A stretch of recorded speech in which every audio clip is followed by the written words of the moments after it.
ये है सशक्त प्रदेश और आप देख रहे हैं एसपी न्यूज 24, सच की आवाज सच के साथ। विवेकानंद सनातन संस्कृति समिति के संयोजन में अखिल विश्व गायत्री परिवार के सहयोग तथा मार्गदर्शन में भारतीय नववर्ष महोत्सव एवं दीप यज्ञ का आयोजन सरस्वती शिशु मंदिर निराला नगर लखनऊ में दिनांक 8 अप्रैल 2024 शाम 5 बजे से होगा। आयोजन के मुख्य संयोजक अभिषेक खरे ने बताया कि दीप यज्ञ हेतु गायत्री तीर्थ शांति कुंज हरिद्वार की विशिष्ट टोली कार्यक्रम को संचालित करेगी। भव्य और दिव्य दीप यज्ञ में दैवीय शक्तियों की उपस्थिति होगी। दीपदान के अलौकिक अवसर पर महाआरती के समय 108 देव कन्या द्वारा आरती किए जाने और 108 युवा भाइयों द्वारा शंखनाद किए जाने का विचार रखा गया है। जहां सभी युवा भारतीय परिधान सनातनी में कार्यक्रम में सजी हुई आरती थाली शंख के साथ उपस्थित रहेंगे। उन्होंने बताया कि कार्यक्रम का उद्देश्य हिंदू समाज के एकता और एकजुटता का संदेश मात्र ही नहीं बल्कि हमारे परिवारों में संस्कार साधना समर्पित सहभागिता का दर्शन बने।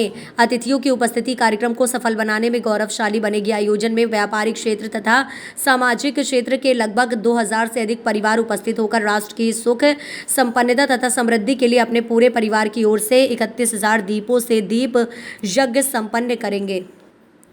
आगे आ रहा है तो युवा पीढ़ी को क्या संदेश देना चाहेंगे हमारे चैनल के माध्यम से कि वो भारतीय नववर्ष को भी समझें और उसमें अपना पूरा योगदान करें। देखिए, पाश्चात्य नववर्ष हम लोग हमेशा से मनाते आए, एक ऐसी उनकी संस्कृति रही, लेकिन जो है धीमे धीमे कालखंड में हम अपने भारतीय नववर्ष के महत्व को भूल रहे थे। तो आज ये आयोजन अब तो बहुत होने लगे हैं और लोग प्रेरणा लेकर के एक दूसरे से कर रहे हैं। भारतीय नववर्ष का अपना महत्व है और उनके अंग्रेजी कैलेंडर को तो जो है उनके आधे से ज़्यादा देश नहीं मानते। और भारतीय नववर्ष का पंचांग जो है आज चाहे वो हमारा फाइनेंशियल ईयर हो वो भी अप्रैल से शुरू होता है। और आज हम एक छोटी की दुकान की ओपनिंग से लेकर अपने घर का मांगलिक कार्य भी उसको देख के करते हैं। तो आज जो हमारा पंचांग है उसी विक्रम संवत जो है इसके आधार पे ही हमारी काल गणना होती है। और जितने भी आप जो है क्या कहते हैं नासा से लेकर के हमारे बड़े बड़े वैज्ञानिक अपना जो गणना करते हैं वो इसी कैलेंडर के आधार पे करते हैं। तो निश्चित तौर पे अपनी संस्कृति पे हमें गर्व है और हमें इसको प्रचार प्रसार करके अपने युवाओं को पहुंचाना है। और निश्चित तौर पे ये आप बड़े लोगों में जागरूकता फैल रही है और भारतीय नववर्ष धीरे धीरे आप देख रहे हैं कि उस नववर्ष से काफ़ी आगे निकल रहा है और आने वाले समय में निश्चित तौर पर इसको बिल्कुल आप प्रत्यक्षता से देखेंगे। कुमार रस्तोगी हूँ, चौक निवासी हूँ और मैं भाजपा व्यापार प्रकोष्ठ में लगभग 5 साल से अभिषेक खरे जी की टीम में साथ हूँ। मीडिया प्रभारी का दायित्व है मेरे पास। और ये कार्यक्रम जो अभिषेक जी ने स्टार्ट किया था लगभग 5 साल से, ये बहुत अच्छे से हम लोग अब धीरे धीरे और सालों विगत साल बढ़ता जा रहा है। और भारतीय नववर्ष का ये जो और दिव्यज्ञ का जो कार्यक्रम हम लोग 8 अप्रैल को कर रहे हैं, मैं चाह रहा हूँ और हम लोग हर परिवार से सबको यही बोल रहे हैं कि अपने परिवारजनों को के साथ आएँ, बच्चों को लाएं और अपनी संस्कृति के बारे में वो जानें समझें। और जो हम लोग नव वर्ष 31 दिसंबर अभी तक मनाते आ रहे हैं, तो बच्चों को ये ज्ञान हो इसका भी कि जो हिंदी हमारा नव वर्ष है उसका महत्व मालूम पड़े और आगे इसी तरह हम लोग मनाएं। अखिल विश्व गायत्री परिवार का कार्यकर्ता हूँ। जो भारतीय नववर्ष की पूर्व संध्या पे हम लोग कार्यक्रम करते आ रहे हैं, उसका बहुत भव्य रूप हो गया है।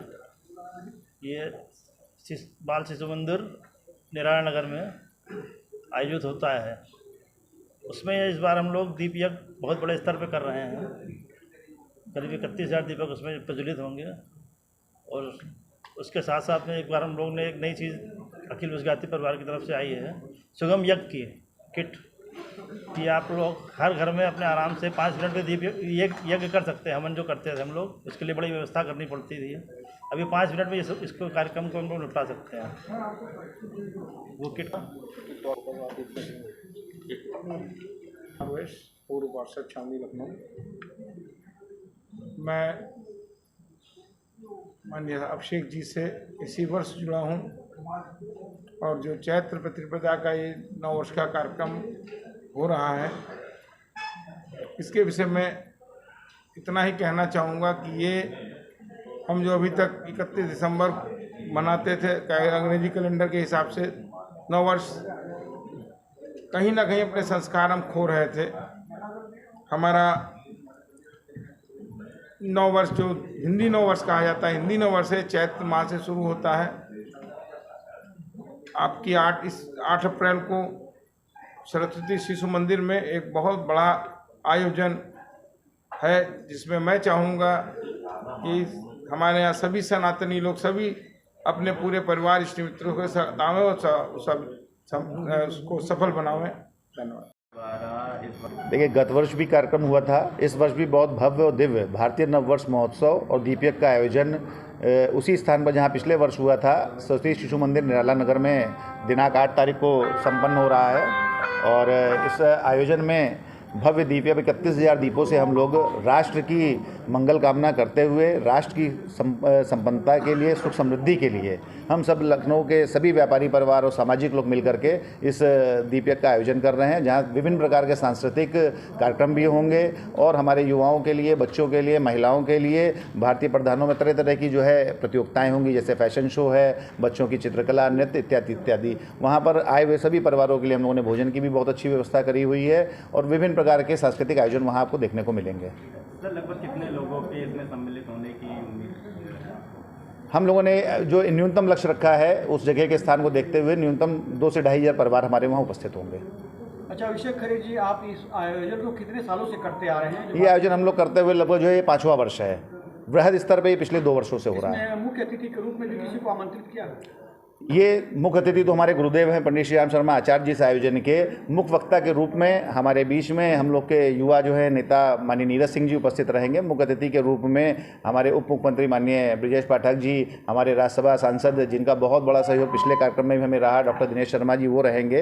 कार्यक्रम की अध्यक्षता हमारे यहाँ महानगर अध्यक्ष आदरणीय आनंद द्विवेदी जी करेंगे और महापौर जी और माननीय मुकेश शर्मा जी और जो भी लखनऊ के अंदर हमारे वरिष्ठ जन हैं वो सब उपस्थित रहेंगे। भाई साहब, इस बार जो आप यज्ञ करा रहे हैं, इस कार्यक्रम करा रहे हैं, इसमें क्या विशेष रहने वाला है? इसमें विशेष ये रहने वाला है कि इस बार हम लोगों ने अपने घर की बच्चियों से 108 कन्याओं को देव कन्या के रूप में महाआरती में हम सम्मिलित कराएंगे और अपने यहाँ के 108 बच्चों को जो है उनके साथ खड़ा करके शंखनाद करवाएंगे महाआरती के समय। अच्छा, भारतीय संस्कृति में यज्ञ का बड़ा महत्व है। आपने भी दीप यज्ञ की बात कही, तो यज्ञ लोग वैसे जागरूक हों उसको लेकर? देखिए, वैदिक काल से यज्ञ परंपरा ऋषि परंपरा में रही है और इसके अपने आध्यात्मिक के साथ वैज्ञानिक कारण भी होते हैं। और हमारे यहाँ गायत्री परिवार ने, जैसे कि मैंने आपको दिखाया, कि सूक्ष्म यज्ञ की भी एक व्यवस्था निकाली है, जिसमें मात्र 5 मिनट में हम अपने इष्ट जिनको भी मानते हैं उनके लिए हम जो 5 मिनट के अंदर यज्ञ को पूर्ण कर सकते हैं, जिससे हमारे यहाँ संस्कारों का जो है एक निर्वहन भी होता है और हमें जो है उस यज्ञ ऊर्जा का हम लोगों को उसका लाभ भी मिलता है। इसमें किन किन सामग्री का इस्तेमाल किया गया, क्या क्या चीज़? इसमें एक देख रहे हैं कि ये एक हमारा छोटा सा हवन कुंड होता है सूक्ष्म रूप में। इसके अंदर हम एक देशी घी की बत्ती रख देते हैं। इसके ऊपर ये एक हम जो है गाय के गोबर से बना हुआ उपला है, जिसको हम प्रज्वलित करने के बाद ये हवन सामग्री से हम जिस भी इष्ट को मानते हैं, चाहे वो गायत्री मंत्र हो, चाहे महामृत्युंजय मंत्र हो, जिस भी मंत्र के साथ जिस भी देव को हम जो है आहुति देना चाहते हैं इसमें दे सकते हैं। ये है सशक्त प्रदेश और आप देख रहे हैं SP News 24, सच की आवाज सच के साथ।